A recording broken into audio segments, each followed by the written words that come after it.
Windows users కంతా ఒక పెద్ద షాకింగ్ న్యూస్. ఏమైందిరా? బిల్ గేట్స్ వచ్చి మళ్ళీ వాళ్ళ ఒక బిజినెస్ స్ట్రాటజీ స్టార్ట్ చేశారు. నా మ్యాంట్రే వేరు. ఈసారి విండోస్ 10ని డిస్కంటిన్యూ చేస్తున్నారు. ఒకవేళ ఈ విండోస్ 10ని డిస్కంటిన్యూ చేస్తే యూజర్స్ పరిస్థితి ఏంటి? వాళ్ళు ఎట్లా వాడుతారు? దానికి ఏమో ఆల్టర్నేటివ్ ఓఎసెస్ ఉన్నాయి. లేకపోతే ఈ విండోస్ 10ని ఎలా కంటిన్యూ చేసి వాడాలి? ఇవన్నీ మీరు తెలుసుకోవాలంటే ఈ వీడియో కంటిన్యూస్గా ఎండ్ వరకు చూసారంటే మీకు ప్రతి ఒక్క సొల్యూషన్స్ ఉంటుంది. హాయ్ ట్రైడర్స్, రండి వీడియో వెళ్దాం.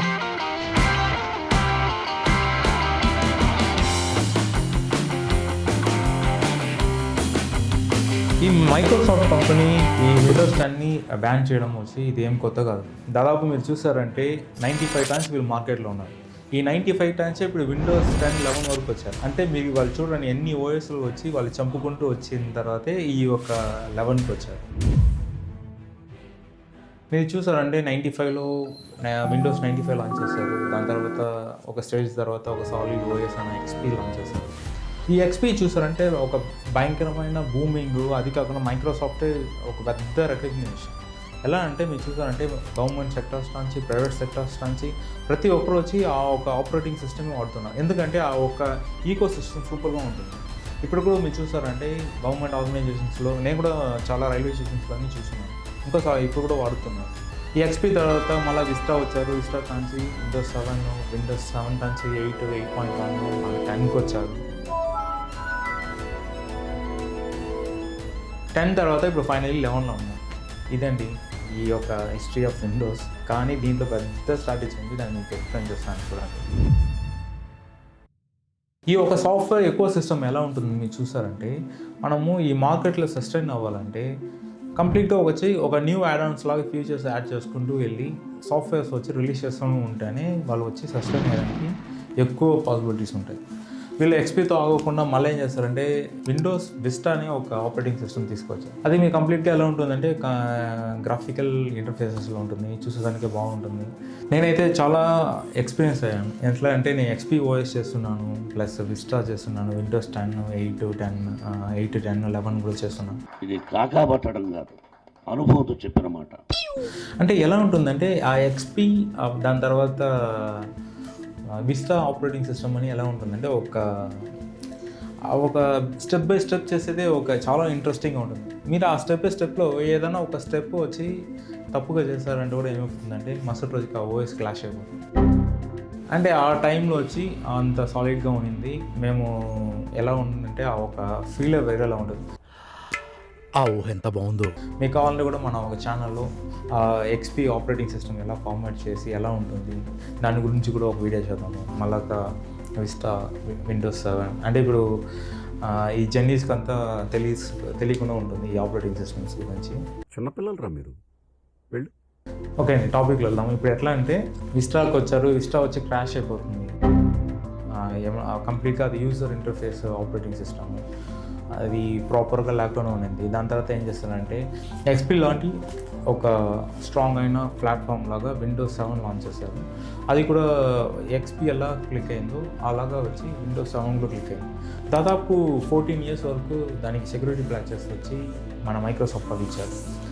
మీరు దాని తర్వాత చూసారంటే విండోస్ 8, 8 వచ్చింది. అది అంతగా హిట్ అవ్వలేదు.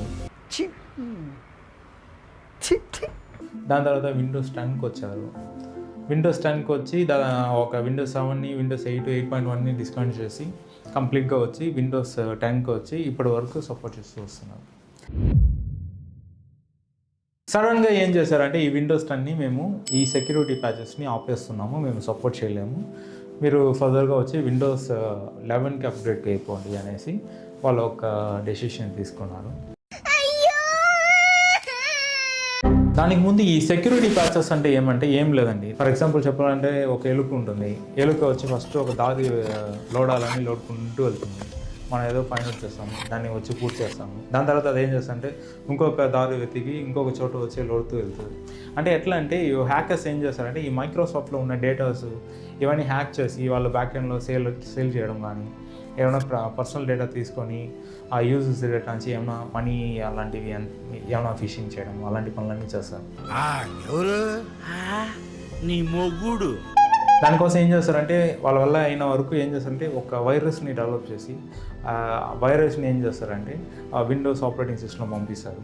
దాన్ని లింక్ చేసుకొని మన డేటాస్ అన్నీ తీసుకొని, అంటే ఒక పర్సనల్ యూజర్ కాకుండా మీరు ఆలోచించండి, ఒక గవర్నమెంట్ సెక్టర్ కానీ లేదంటే ఒక డిఫెన్స్ లేకపోతే ఒక ప్రైవేట్ ఐటీ కంపెనీస్ కానీ అక్కడ డేటాస్ వచ్చి హ్యాక్ చేశారంటే ఎంత పెద్ద ప్రాబ్లమ్స్, వైలేషన్స్ ఇవన్నీ ఉంటాయి కదా. దీనివల్ల వచ్చి ఏం చేసేవాళ్ళంటే ఒక వైరస్ కొత్తగా డెవలప్ అయ్యి వస్తుంది, దాన్ని హ్యాక్ చేసి నేను ట్రై చేస్తున్నారంటే ఆ టైంకి వీళ్ళు మన మైక్రోసాఫ్ట్ వాళ్ళు ఏం చేస్తారంటే ప్యాచ్ వర్క్ లాగా ఒక కొత్త ప్యాచ్ రెడీ చేసి సెక్యూర్ ప్యాచెస్ అని పుష్ చేస్తారు.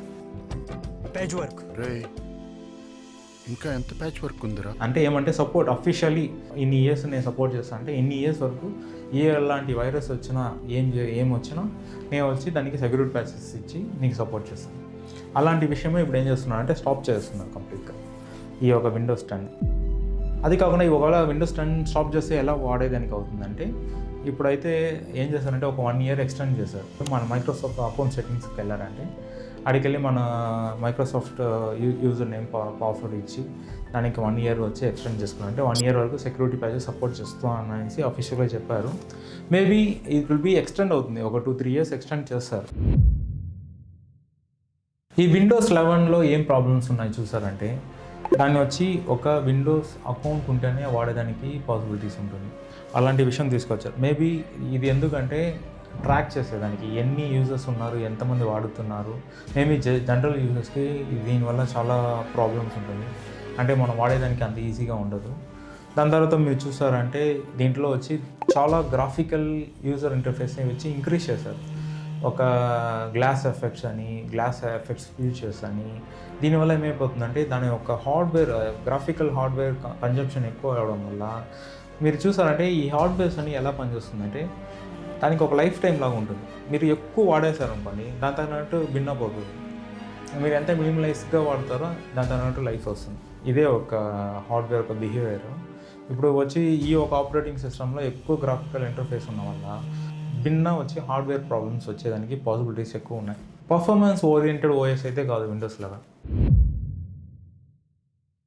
దీనికి ఆల్టర్నేట్ ఓఎస్ఎస్ చాలా ఉన్నాయి. లినక్స్ ఆపరేటింగ్ సిస్టమ్స్ ఉన్నాయి, ఉబుంటూ ఓఎస్ఎస్ ఉన్నాయి.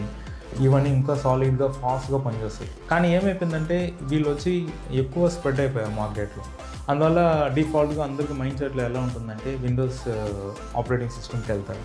బట్ ఇది కొంచెం డిఫికల్ట్గా ఉన్న మంచి పర్ఫార్మెన్స్ బేస్డ్ అయిన ఆపరేటింగ్ సిస్టమ్. మీకు కావాలంటే కూడా మనము మన ఒక ఛానల్లో వచ్చి ఈ లినక్స్ రిలేటెడ్ ఆపరేటింగ్ సిస్టమ్స్ ఎలా ఓఎస్ చేయాలి, ఎలాంటి ఓఎస్ఎస్ ఉన్నాయి దాని గురించి కూడా మనం ఒక వీడియో చేద్దాం. ఓకే. మీకు ఈ వీడియో చూసిన తర్వాత ఒక విషయం అర్థమై ఉంటుంది, మేము వచ్చి ఇలాంటి కంటెంట్స్లో కూడా స్ట్రాంగ్గా ఉన్నాము. మీరు చెప్పింది correct sir. PC related solutions కానీ ఈ సాఫ్ట్వేర్ రిలేటెడ్ కంటెంట్స్ కానీ మేము ఎఫిషియెంట్గా చేసేదానికి మాదే స్టఫ్ ఉంది. మేము నార్మల్ యూట్యూబర్స్ లాగా ఒక టైప్ ఆఫ్ కంటెంట్స్ ఓరియంటెడ్గా మేము వెళ్ళాము. VR mixed technology. దాంట్లో ద బెస్ట్ సొల్యూషన్ ఏది వచ్చి మాకు మోరల్ ఎథిక్స్గా ఉంటుందో అలాంటి విషయాలు ఈ వీడియోస్లో ఎక్కువ చూస్తారు.